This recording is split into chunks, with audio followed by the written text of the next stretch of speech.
The sun burned weakly through the thick purple haze that hung over the ruined valley. Its light scattered across the broken glass fields that once shimmered with life, but now lay silent and cold. A single human walked through the wasteland, dragging his feet across the black dust.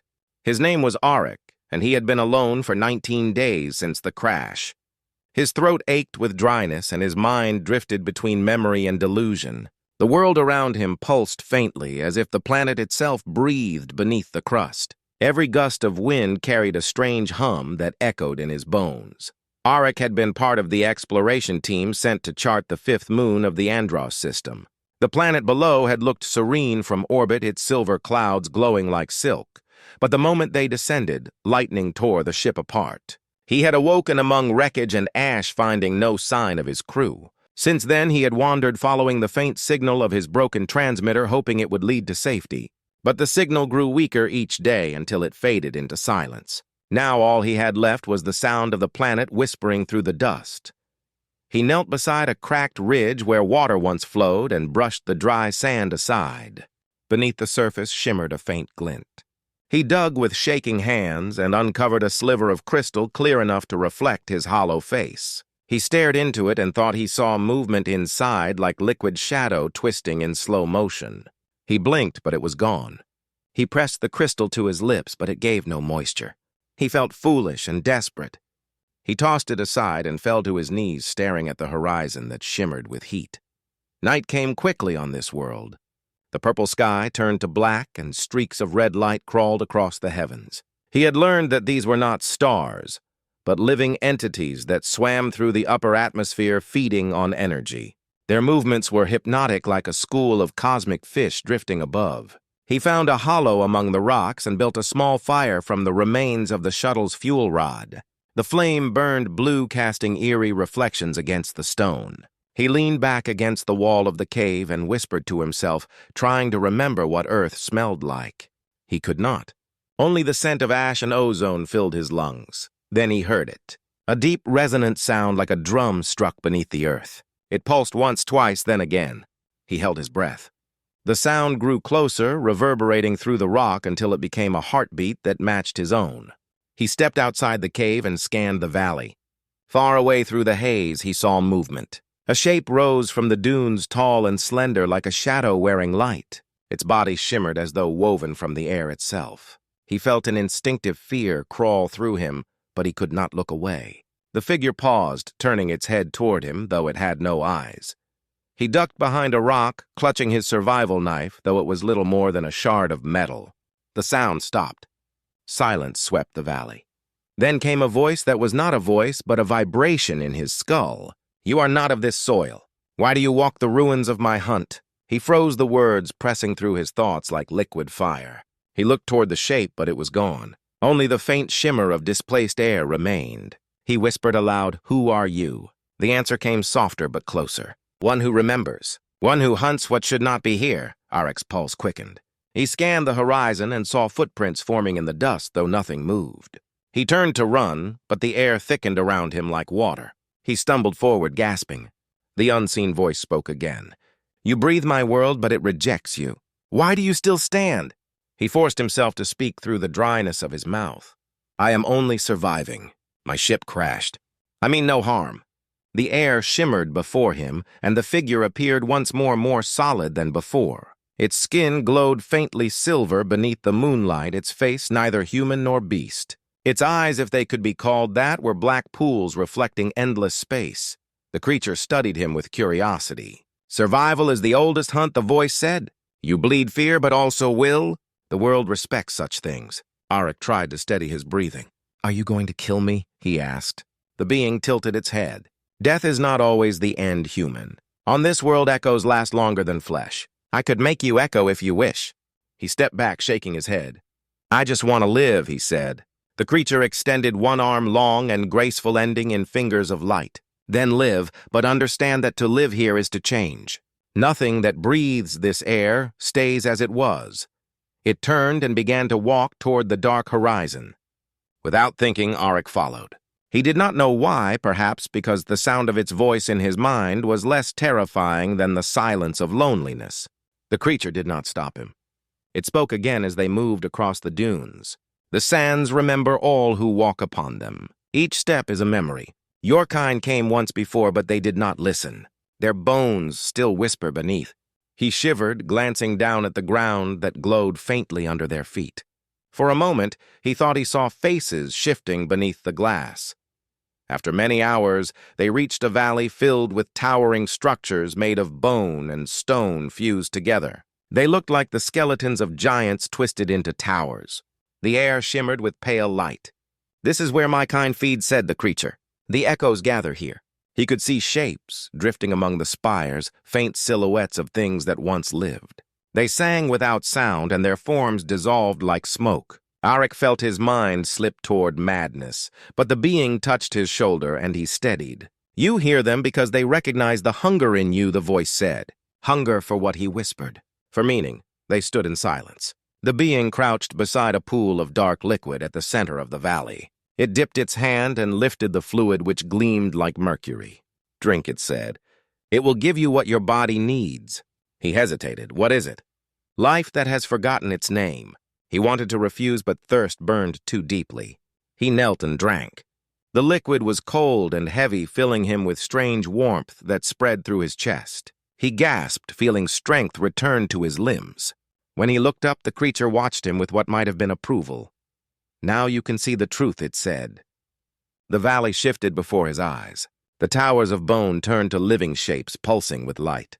The air sang with ancient resonance. He saw shadows moving in the distance, beings of pure energy gliding across the plain. They bowed to the silver creature. "They are the hunters of echoes," the voice said. "We track the remnants of lost souls, the thoughts that linger after death." "And what are you?" Arik asked. The being looked at him. "I am what remains when the echo learns to dream again." He felt a chill. "Are you saying you were once alive like me?" The being's voice grew faint. "Once long ago, before your kind looked to the stars. We burned across the heavens until silence took us. This world is our grave and our memory, and you have come to disturb it." Arik felt guilt rise inside him. "I didn't mean to intrude. I only want to go home." The being turned its head toward the horizon where red storms flickered. "Then follow the light that never dies," it said. "There lies the core where the world remembers the first fire. Perhaps there you will find your way." He nodded, though fear trembled through him. "Will you come with me?" he asked. The being paused. "My path is bound to the hunt, but I will watch. If you survive the core, I will know your name." Then it faded like mist. He was alone again. The hum of the valley faded into a distant chant. He looked toward the far horizon where a faint white glow pulsed beneath the storms. He began to walk. For days he followed that distant light across shifting plains and fractured ridges. The water he drank continued to sustain him, though it tasted like memory. He saw creatures shaped from stone moving in slow motion, half buried in sand. The sky burned with falling streaks of red that hissed as they struck the ground. At night, he heard whispers calling his name, though he had told it to no one. He ignored them and kept walking. On the 7th day, he reached a canyon where the walls glowed faintly blue. In the center stood a monolith of glass taller than any building he had seen. Its surface shimmered with images of stars and faces and wars long forgotten. He approached it and felt a pull as if something inside wanted to speak. He placed his hand upon the surface and saw visions flood his mind. He saw the world before ruin vast and radiant, filled with beings of light who shaped stars like clay. Then he saw the war that ended it all and the silence that followed. Among the dying stars, he saw the same silver creature standing alone, watching everything burn. He fell to his knees, gasping. The monolith spoke in his mind in a voice different from the hunter. "You are not the first to touch the echo. Many have come seeking answers. None have left unchanged," he whispered. "What do you want from me?" The monolith pulsed. "To remember, to breathe through another, to rise again." He felt energy surge through his veins. His skin shimmered faintly silver. He tried to pull away, but could not. The light surrounded him, and he felt his mind split between what he was and what he was becoming. Then, through the blinding light, he heard the hunter's voice again. "Do not yield, human. The world feeds on memory.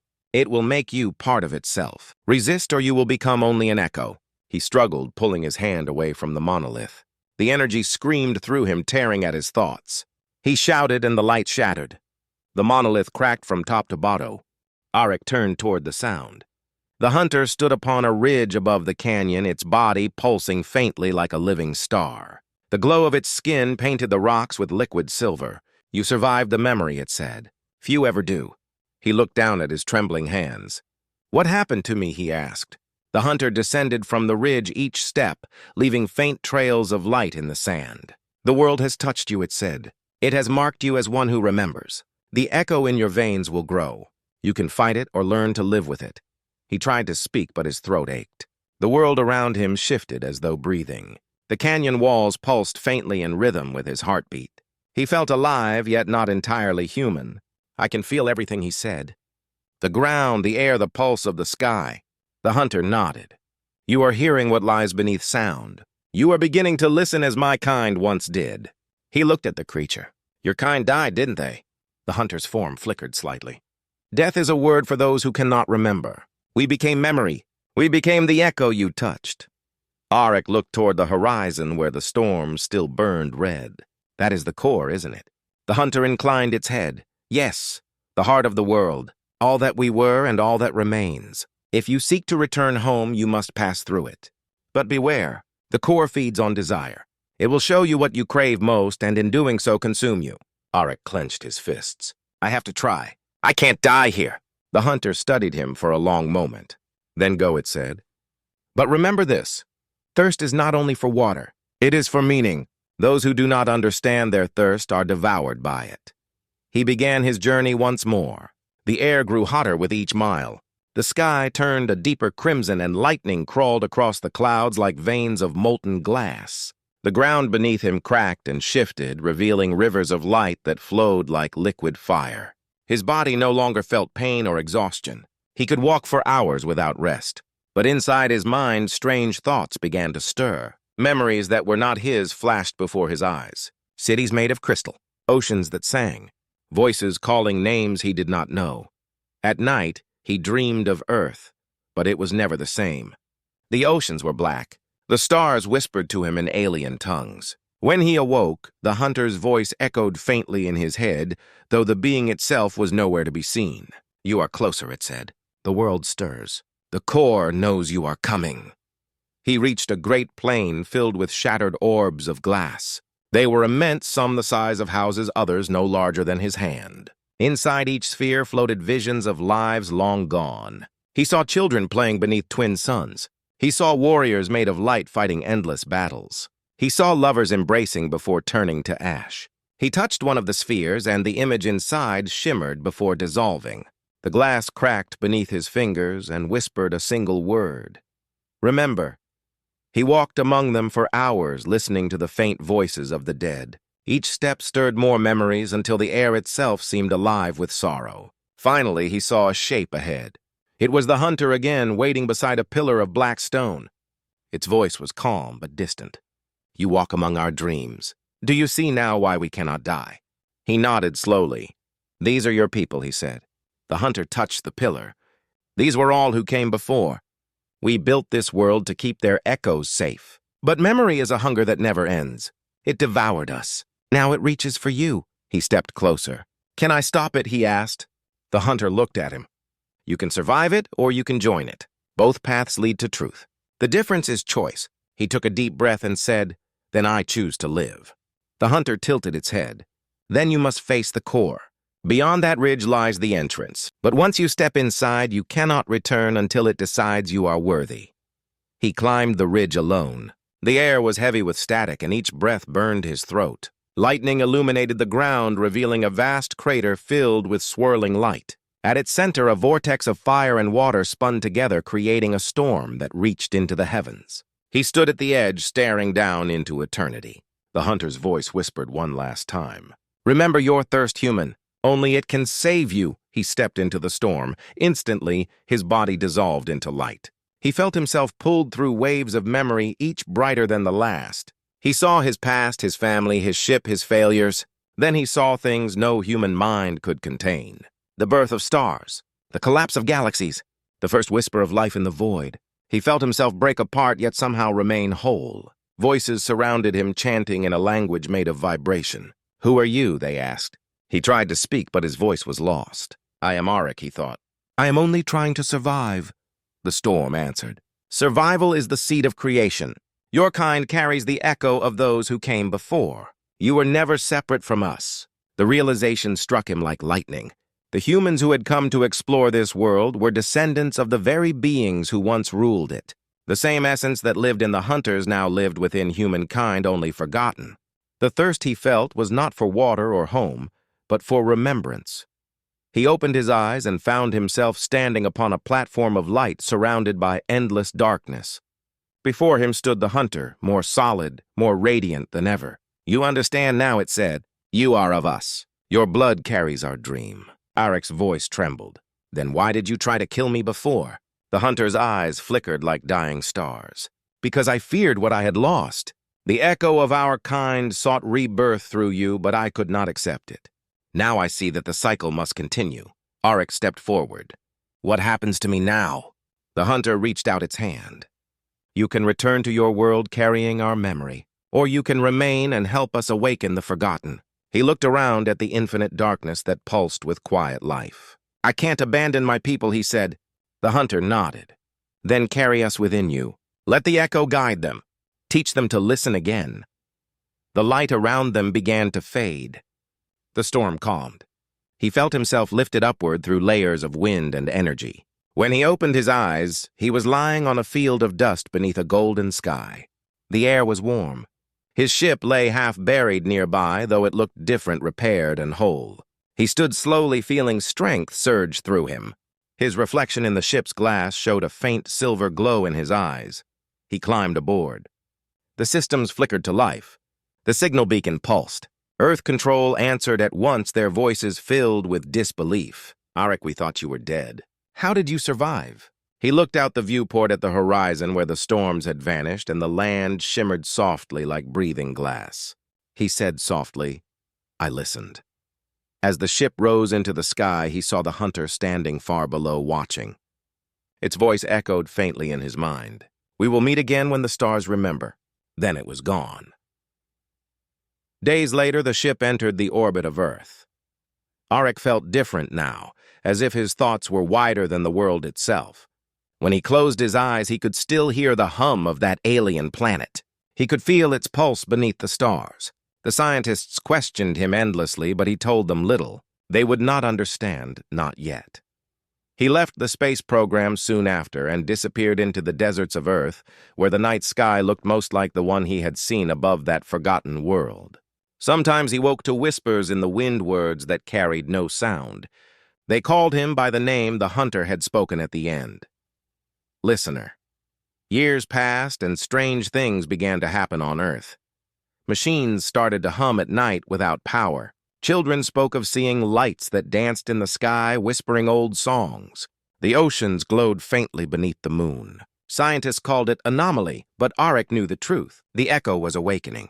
The memory of the stars had found a new home. One night, as he stood alone beneath the sky, a beam of light descended from the heavens. Within it stood the hunter, unchanged, radiant. It spoke without words. The cycle turns again, listener. The thirst continues. He felt peace wash over him. What do you want me to do? He asked. The hunter extended its hand. Come and see what your people have become. The stars are calling. He stepped into the light and felt the familiar warmth of the echo flow through him. The world dissolved around him, replaced by the vast hum of the cosmos. He saw countless worlds awakening, their skies filled with shimmering beings reborn from memory. Humanity had begun to listen once more. The hunter's voice surrounded him like music. The thirst of the survivor has become the song of creation. You have done what none before could. He smiled. I only followed my thirst, he said. And in that moment, the universe itself seemed to breathe again. The echoes sang through every world. The stars pulsed in harmony. The forgotten were remembered, and the living were lifted by their song. Arik closed his eyes as light filled him completely. He became the bridge between memory and life, between the silence of death and the pulse of creation. And so the tale of the survivor who met, the gaze of the cosmic hunter, became an eternal whisper, carried on the wind of every world. A reminder that thirst is not a curse, but the beginning of all life. The world he once called alien now called him its own. And in the endless silence between stars, there was finally an echo that answered back.